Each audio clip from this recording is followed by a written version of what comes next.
सभी दोस्तों को जय गुरुदेव। दोस्तों, आपका एक बार फिर से स्वागत है मेरे इस यूट्यूब चैनल शिव सूत्र में। कुछ भाई बहनों के कमेंट्स और मेल आए थे हनुमान साधना पे वीडियो बनाने के लिए। श्री रामदूत हनुमान जी पे कुछ भी कहना या लिखना तो मेरे लिए सूर्य को दीपक दिखाने के समान ही है।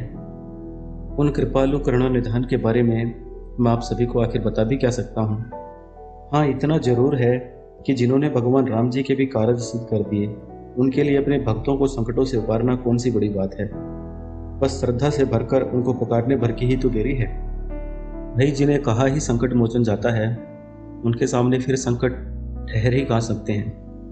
दोस्तों, ये वीडियो हनुमान जी की ही सुप्रसिद्ध हनुमान चालीसा पर रहने वाली है, जिसका पाठ आप में से लगभग सभी भाई बहनों ने किया ही होगा। किंतु हनुमान चालीसा के पाठ का एक अद्भुत विधान मैं आप सबको बताऊंगा, जो तंत्र से संपुटित है। और तंत्र तो फिर तंत्र ही है। ये जिस क्रिया से जुड़ जाए, वो क्रिया फिर एक अचूक तीर की भांति वार करती ही है। लेकिन दोस्तों, हनुमान चालीसा का वो विधान बताने से पहले मैं आपको अपने साथ ले चलता हूँ अपनी ही एक यात्रा के प्रसंग पे, कि कैसे मुझे ये अद्भुत रहस्य ज्ञात हुआ था, ताकि आप सब भी इसकी गंभीरता को समझ सकें। तो चलिए फिर शुरू करते हैं। दोस्तों, ये साल 2015 की बात है। मैं अपने एक क्लाइंट के साथ अपने बिजनेस की एक मीटिंग में व्यस्त था। तभी फ़ोन की घंटी बजी। फ़ोन देखा तो राजेश भाई कॉल कर रहे थे। राजेश भाई भी मेरी ही तरह तंत्र क्रियाओं के एक जिज्ञासु हैं। उन्हें भी मेरी ही तरह नई नई साधना प्रयोगों से दो चार होने में काफ़ी मज़ा आता है। खैर, फ़ोन देख के मैंने वो फ़ोन काट दिया, क्योंकि मैं अपने क्लाइंट के सामने उनसे बात नहीं करना चाहता था। क्योंकि मैं जानता था कि उनसे बात शुरू की तो कम से कम आधा घंटा तो कहीं नहीं गया, और फिर घूम फिर के हमारी सारी बातें तंत्र पर ही आके रुकती हैं। लेकिन राजेश भाई बार बार फ़ोन किए ही जा रहे थे, तो मैंने उन्हें बाद में कॉल बैक करने का मैसेज कर दिया। तो तुरंत ही रिप्लाई आया कि फ्री होके जल्दी से फ़ोन करो, कुछ ज़रूरी बात करनी है। दोस्तों, मैंने जल्दी जल्दी मीटिंग ख़त्म की और उन्हें कॉल किया। फ़ोन करते ही बोले, भाई जल्दी से आज ही कुरुक्षेत्र आ जाओ, किसी से मिलवाना है। मैंने जिज्ञासावश पूछा कि कौन है। तो कहने लगे, एक बहुत बड़े सिद्ध साधक मिले हैं और हनुमान जी के बहुत बड़े भक्त हैं। कल सुबह वो यहाँ से चले जाएंगे, तो आप आज ही आ जाओ। मैंने उनसे कहा, भाई एकदम से तो आना कैसे संभव हो पाएगा, आप उनका कोई कॉन्टैक्ट नंबर ले लीजिए, मैं फिर कभी मिल लूँगा। तो कहने लगे कि दोबारा मुलाकात इनसे शायद संभव ना हो पाए, आपको मिलना है तो आज ही आना होगा। दोस्तों, तंत्र जगत के सिद्ध पुरुषों से मिलने के लिए तो मैं स्वयं भी काफ़ी एक्साइटेड रहता ही हूँ। तो मैंने उन्हें आने के लिए हामी भर दी। कुरुक्षेत्र तो पहले भी बहुत बार जाना हुआ है। मैंने अपनी पोस्ट ग्रेजुएशन कुरुक्षेत्र यूनिवर्सिटी से ही कंप्लीट की थी। खैर, मैं जल्दी से घर पहुंचा। घर पे बोल दिया कि कुरुक्षेत्र जा रहा हूं किसी काम से, और थोड़ा सामान रखकर गाड़ी निकाली और निकल पड़ा कुरुक्षेत्र के लिए। लगभग 2.5 घंटे की यात्रा के बाद शाम को करीब 6:30 बजे मैं कुरुक्षेत्र पहुंच गया था। दोस्तों, कुरुक्षेत्र पहुंच के मैंने राजेश भाई को फ़ोन किया, तो उन्होंने ब्रह्म सरोवर के नज़दीक ही दक्षिणमुखी हनुमान जी का मंदिर है, वहाँ आने के लिए बोला। और लगभग 15 मिनट में मैं मंदिर के पास पहुंच गया। देखा तो मंदिर के बाहर ही राजेश भाई बेंच पे बैठे हुए थे। मैंने जाते ही जय गुरुदेव बोल के उनसे पूछा, कौन है भाई जिनके लिए आपने अचानक बुला लिया। कहने लगे, आज सुबह जब मैं मंदिर दर्शन के लिए आया था तभी मिले थे। हनुमान जी के भक्त हैं, साथ ही तंत्र के भी काफ़ी जानकार हैं। मेरी इनसे थोड़ी देर ही बात हुई। अजीब सा ही सम्मोहन है इनकी वाणी में। उस समय थोड़े व्यस्त थे, तो मैंने किसी तरह शाम को मिलने का समय ले लिया। अभी मंदिर के अंदर ही अपनी किसी क्रिया में व्यस्त हैं। हम लोग वहाँ बैठे बातें करते रहे, और करीब 1 घंटे के बाद वो साधक मंदिर से बाहर आए। बलिष्ठ शरीर, उस पे गेरुए वस्त्र, गले में रुद्राक्ष व मूंगे की मालाएं, ललाट पे चंदन का लेप, और करीब करीब 5 फुट 9 इंच की हाइट वाला अद्भुत व्यक्तित्व था उनका। उम्र का अंदाज़ा लगाना काफ़ी मुश्किल हो रहा था, फिर भी लगभग 35 वर्ष की आयु रही होगी। सीताराम सीताराम बोलकर हमारा अभिवादन किया। हमने भी सीताराम बोलकर उनको प्रणाम किया। फिर उन्होंने मेरे विषय में राजेश भाई से पूछा, तो उन्होंने बताया कि मेरे गुरु भाई हैं और आपसे मिलने के लिए ही बुलाया है। तो कहने लगे, भाई मुझ में तो कुछ विशेष नहीं, मैं तो सिर्फ रामदूत हनुमान जी का एक तुच्छ सा दास हूँ। दोस्तों, फिर उनके कहने पर हम लोग बातें करते करते ब्रह्म सरोवर के अंदर तक आ गए। वहाँ उन्होंने चद्दर बिछाई हुई थी और उसी पे एक थैले में उनका कुछ सामान भी रखा हुआ था। बातों ही बातों में उन्होंने बताया कि उन्हें हनुमान जी के 2 बार प्रत्यक्ष दर्शन भी हो चुके हैं।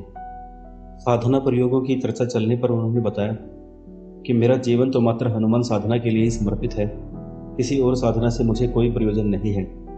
जब अष्ट सिद्धि और नवनिधि के दाता मेरे साथ हैं, तो मैं किसी और साधना में समय क्यों बर्बाद करूं? दोस्तों, उन्हें काफ़ी कुछ समझ काल ज्ञान की भी थी। उन्होंने हमें आगाह कर दिया था कि गुरु सेवा करो, गुरु से ज्ञान अर्जन जितना हो सके उतना कर लो, क्योंकि उनके पास समय काफ़ी कम है। और उनकी कही हुई ये बात सच भी साबित हुई, क्योंकि मेरे गुरुदेव ने 2017 में ही अपना शरीर छोड़ दिया था।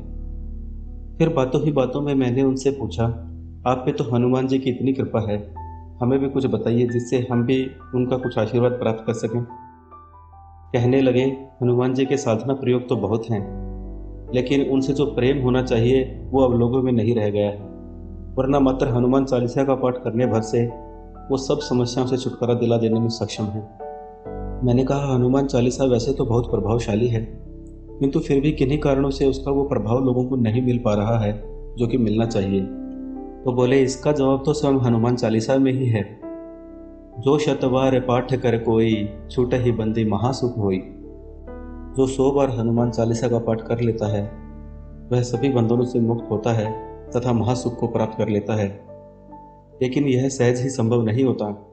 बंधन का अर्थ यहाँ आंतरिक और शारीरिक दोनों से है, और महासुख का अर्थ शांत चित्त की प्राप्ति होने से है।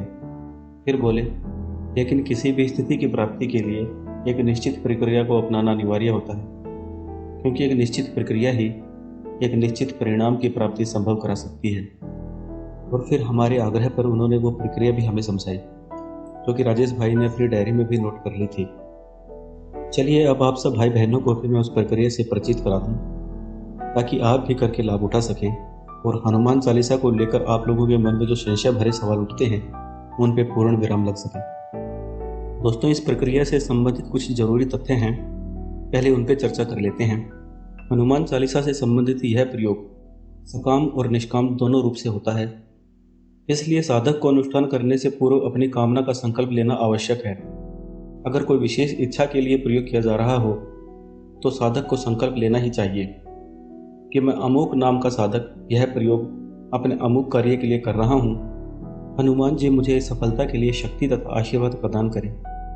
अगर आप निष्काम भाव से यह प्रयोग कर रहे हैं तो संकल्प में सिर्फ उनका आशीर्वाद ही मांगना है। अगर आप अपनी किसी कामना पूर्ति हेतु ये प्रयोग करें तो अपने सामने बाजोट पर हनुमान जी का वीर भाव से युक्त कोई चित्र स्थापित करना चाहिए, अर्थात जिसमें वह कोई पहाड़ उठाकर ले जा रहे हों या फिर असुरों का नाश कर रहे हों। लेकिन अगर निष्काम साधना करनी हो तो साधक को अपने सामने दास भाव से युक्त हनुमान जी का चित्र स्थापित करना चाहिए, अर्थात जिसमें वह ध्यान मग्न हो या फिर श्री राम जी के चरणों में बैठे हों। आपको ये सारा कर्म एकांत स्थान पर ही करना है, जहाँ पर आपके सिवा कोई दूसरा व्यक्ति ना हो।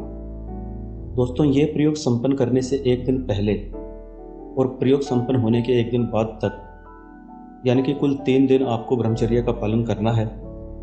किसी कामना को लेकर अगर प्रयोग करें तो आपके वस्त्र लाल रंग के होंगे, और यदि निष्काम भाव से कर रहे हैं तो आपके वस्त्र भगवे रंग के होने चाहिए।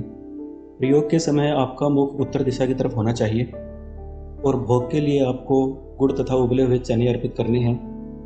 साथ ही कोई फल भी अर्पित किया जा सकता है, और दीपक आपको घी का लगाना है। दोस्तों, ये प्रयोग किसी भी मंगलवार की रात्रि को करना है। समय रात्रि के 10 बजे के बाद का ही रहेगा। सबसे पहले नहा धोकर आप अपने वस्त्र धारण करें और लाल रंग के आसन पर बैठ जाएं। आपको अपने पास आग के 100 पुष्प रखने हैं। अगर किसी भी तरह से यह संभव न हो पाए तो किसी भी लाल रंग के 100 पुष्प अपने पास रख लें, चाहे तो गुलाब के भी ले सकते हैं।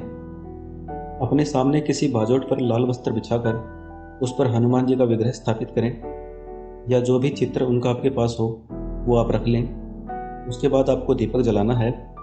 गुरु पूजन और गणपति पूजन के उपरांत आपको हनुमान जी का पूजन करना है, और पूजन के उपरांत आपको हम बीज का कुछ देर के लिए उच्चारण करना है।